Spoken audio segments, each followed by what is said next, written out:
இன்னைக்கு உலகம் பூரா என்ன பிரச்சனை பேசப்படுதுன்னா ஒரே ஸ்ட்ரெஸ்ஸுங்க, டிப்ரெஷனுங்க, ஆங்ஸைட்டிங்க அப்படின்னு சொல்லி இதைத்தான் இந்த கார்ப்பரேட் சாமியார்கள்லாம் காசு பண்ணிகிட்டு இருக்கிறாங்க.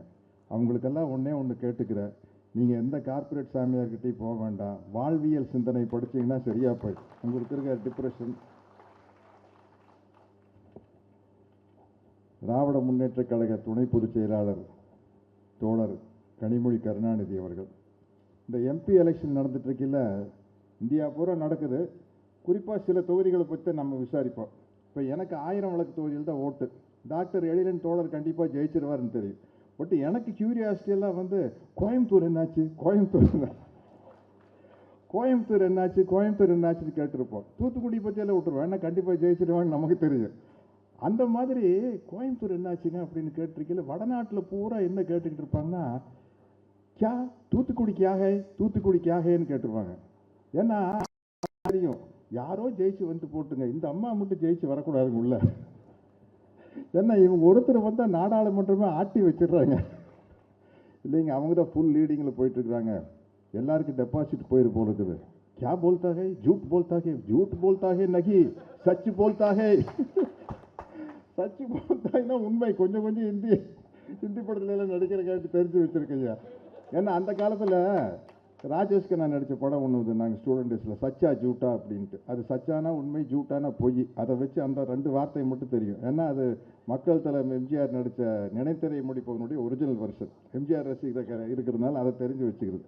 அதனால அவங்களுக்கு வந்து அவங்க கனிமொழி அவர்கள் ஜெயிக்கிறது ஜூட்டா பொய்யா இருக்கக்கூடாதா அப்படின்னு துடிக்கிறான்.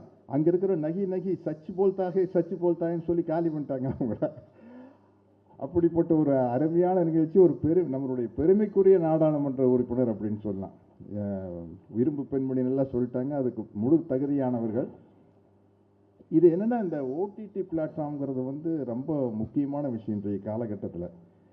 சினிமாவில் வந்து இந்த சென்சார் போர்டுங்கிறது நமது முத்தமிழ் அறிஞர் தலைவர் கலைஞர் காலத்திலேருந்து பெரிய பிரச்சனையாக இருக்குது. பராசக்தியில் ஆரம்பித்து எங்கே நம்ம டைரக்டர் ப்ரொடியூசர் வந்திருக்காங்க சொல்லாமான்னு தெரியல, தோழர் சேகுவேரான ஒரு படம் நடிச்சிருக்கேன். அது வரைக்கும் பெரிய பிரச்சனை. பராசக்தியில் வெட்டப்பட்ட வசனங்கள் வந்து அளவில்லாத வசனங்கள். அதே மாதிரி அவர் எம்ஜிஆர் சார் படத்தில், மக்கள் தலைமை எம்ஜிஆர் படத்தில் அன்பேவாலை பார்த்தீங்கன்னா, உதயசூரியனின் பார்வையிலே உலகம் விழித்து கொண்ட வேளையிலே அப்படின்ட்டு வரி இருக்கும். ஆனால் அதில் சென்சாரில் அந்த உதயசூரியன்கிற வார்த்தையை சொல்லக்கூடாதுன்னு சொல்லி புதிய சூரியனின் பார்வையிலேன்னு வரும். அதே மாதிரி பெட்ரால் தான் பிள்ளையா படத்தில் மேடையில் முழங்கு அறிஞர் அண்ணா போல் அப்படின்ட்டு வரும். அதை சென்சாரில் கட் பண்ணி மேடையில் முழங்கு திருவிகா போல்னு வரும். இதுலேயே திமுக நல்லா வளர்ந்துருச்சு. ஏன்னா லிப்பு கரெக்டாக தெரியும். அறிஞர் அண்ணா போல்னு பாடுவார், திருவிகா போல்னு மாற்றினா தெரியாதா? இந்த கோபத்திலேயே திமுக வளர்ந்தது. பேசாம ரெக்கார்டு வந்து இந்த கிராம்ஃபோன் ரெக்கார்டு ஒரு 78 RPM ஒன்றும் விவரமான ஆளாக இருந்தால் அப்போவே சென்சார் பண்ணிக்கணும். பாட்டில் அப்படியே விட்டுருவாங்க. சினிமாவில் மட்டும் கட் பண்ணால் இன்னும் கோபம் அதிகமாக தானே வரும்.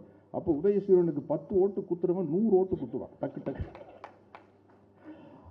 ஏன்னா இதெல்லாம் என்னுடைய மாணவ பருவத்தில் நடந்தது. எங்களுக்கெல்லாம் அந்த கோபம் வந்தது. பாரியா ரெக்கார்டு கேட்கல உதயசூரியன் வார்த்தை வருது, தேட்டரில் போய் கோயம்புத்தூர் ராயல் தேட்டரில் பார்த்தா புதிய சூரியன் வருது, என்ன அயோக்கியத்தனம் பண்ணுறாங்க பாருங்க அப்படின்ட்டு. இன்றைக்கி ஓடிடி பிளாட்ஃபார்முக்கு வந்து ஒரு ரெகுலேஷன் தான் இருக்குது. சென்சாருக்கு இங்கே வரமாட்டாங்க. அதனால் வந்து ஒரு புதிய சிந்தனைகள் எல்லாம் சொல்கிறதுக்கு இந்த ஓடிடி பிளாட்ஃபார்ம் ரொம்ப வாய்ப்புள்ள வசதியாக இருந்தது. இன்றைக்கி வந்தோடனே சொன்னாங்க தோழர்கள், பிரின்ஸு சொன்னார்னு நினைக்கிறேன், நம்ம பெரியார் படம் வந்து டிஜிட்டலைஸ் பண்ணியிருக்காங்க. ஆமாம், ஐயா ஆசிரியர் ஐயா சொன்னாங்க, பெரியார் படம் வந்து டிஜிட்டலைஸ் பண்ணியிருக்கிறாங்க அப்படின்னு. இப்போ விட்டால் இன்னும் பரபரப்பாக இருக்கும். நாங்கள் அப்போ பெரியார் படம் ரிலீஸ் ஆகிலேயே வந்து பெரிய பரபரப்பு வந்து தியேட்டர் முன்னாடி பெரிய கலாட்டா பண்ணுவாங்கன்னு நினச்சிட்டு இருந்தோம். கலைஞர் சிஎம்மாக இருந்ததுனால பயந்துட்டாங்க.